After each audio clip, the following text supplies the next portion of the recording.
달콤한 말씀 행복한 하루 3월 13일 말씀 묵상을 함께 나누도록 하겠습니다. 오늘 본문은 신명기 19장 1절로 7절 말씀입니다.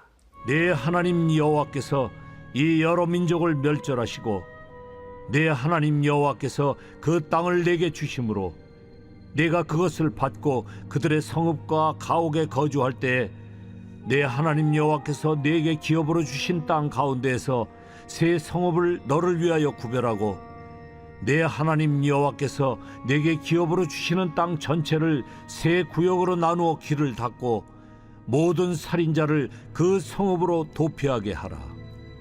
살인자가 그리로 도피하여 살만한 경우는 이러하니 곧 누구든지 본래 원한이 없이 부지중에 그의 이웃을 죽인 일, 가령 사람이 그 이웃과 함께 벌목하러 삼림에 들어가서 손에 도끼를 들고 벌목하려고 찍을 때에 도끼가 자루에서 빠져 그의 이웃을 맞춰 그를 죽게 함과 같은 것이라.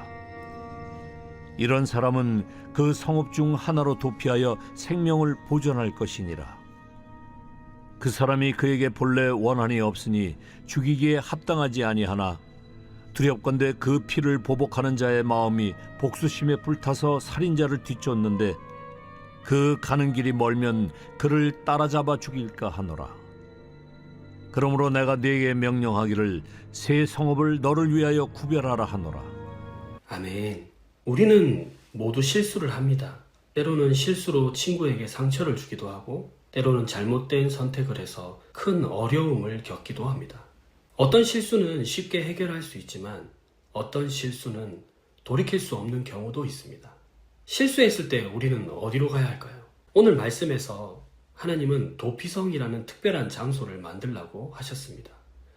이곳은 실수로 사람을 다치게 하거나 죽인 사람이 도망을 가서 보호받을 수 있는 곳이었습니다. 그러나 도피성은 단순한 피난처가 아닙니다. 도피성은 신약에서 예수님을 통해 완성되는 하나님의 구원을 보여줍니다. 오늘 말씀을 통해 도피성이 의미하는 하나님의 공의와 은혜를 함께 살펴보겠습니다.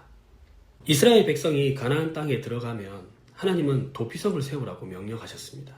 내 하나님 여호와께서 내게 주어 차지하게 하시는 땅에서 내 모든 지파를 위하여 새 성읍을 구별하여. 도피성은 실수로 사람을 죽인 사람이 보호받을 수 있는 장소였습니다. 그 당시 고대 사회에서는 사람이 죽으면 가족이 복수하는 것이 일반적이었습니다. 하지만 하나님은 실수로 사람을 다치게 한 사람에게 다시 살 기회를 주셨습니다. 하나님은 도피성으로 가야 하는 길이 넓고 분명해야 한다고 말씀하셨습니다. 그러니까 길을 잘못 들어서 보호받지 못하는 일이 없도록 해야 했기 때문입니다. 이는 신약에서 예수님께서 이렇게 말씀하시죠. 나는 길이요 진리요 생명이니 나로 말미암지 않고는 아버지께로 올 자가 없느니라. 도피성이 누구나 쉽게 갈 수 있도록 길을 열어놓았던 것처럼 예수님도 누구든지 자신을 믿으면 구원을 받을 수 있도록 길을 열어놓으셨습니다.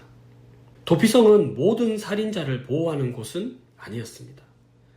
사람이 그의 이웃을 미워하지 아니하고 부지중에 살인한 일, 곧 사람이 그의 이웃과 함께 벌목하러 나무하러 가서 도끼를 들어 찍을 때에 그 자루가 빠져서 그 이웃을 죽게 한 것과 같은 일이라면 도피성은 실수로 사람을 다치게 한 사람을 위한 곳이었고 고의적으로 사람을 해친 사람은 보호받을 수 없었습니다. 이것은 신약에서 죄에 대한 하나님의 공의를 보여줍니다. 그러니까 하나님은 죄를 가볍게 여기시지 않습니다. 하지만 하나님은 회개하는 자에게 은혜를 베푸십니다. 예수님은 우리의 참된 도피성이 되십니다. 우리 모두는 죄를 지은 사람들입니다. 하지만 예수님께 나아가는 자는 누구든지 용서받고 구원을 받을 수 있습니다.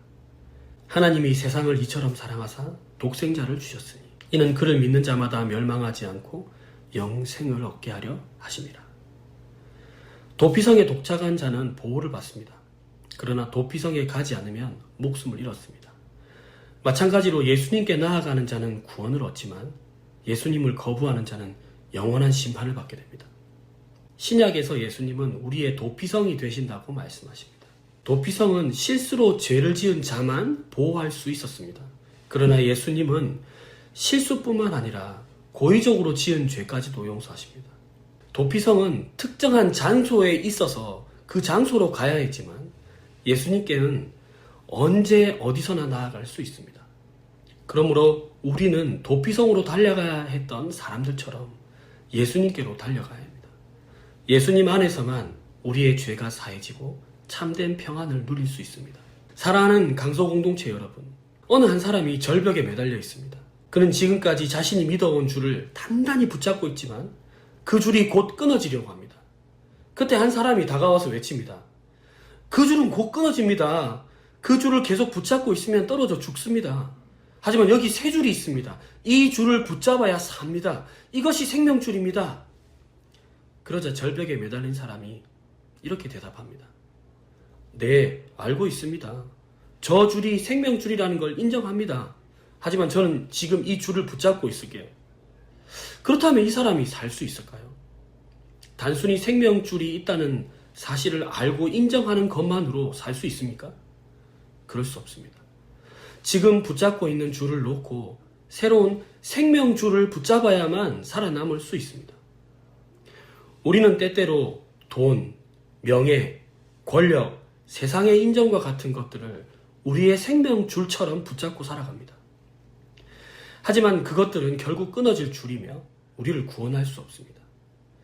신명기 19장의 도피성 제도를 보면 하나님은 실수로 사람을 죽인 자들이 보호받을 수 있도록 도피성을 마련해 두셨죠. 도피성은 하나님의 공의와 은혜가 함께 드러나는 그런 장소였습니다. 우리의 참된 도피성은 예수님입니다. 죄로 인해 심판받을 수밖에 없는 우리에게 하나님은 새로운 생명줄을 주셨습니다. 하지만 단순히 예수님이 생명줄이라는 것을 아는 것만으로는 구원을 받을 수 없습니다.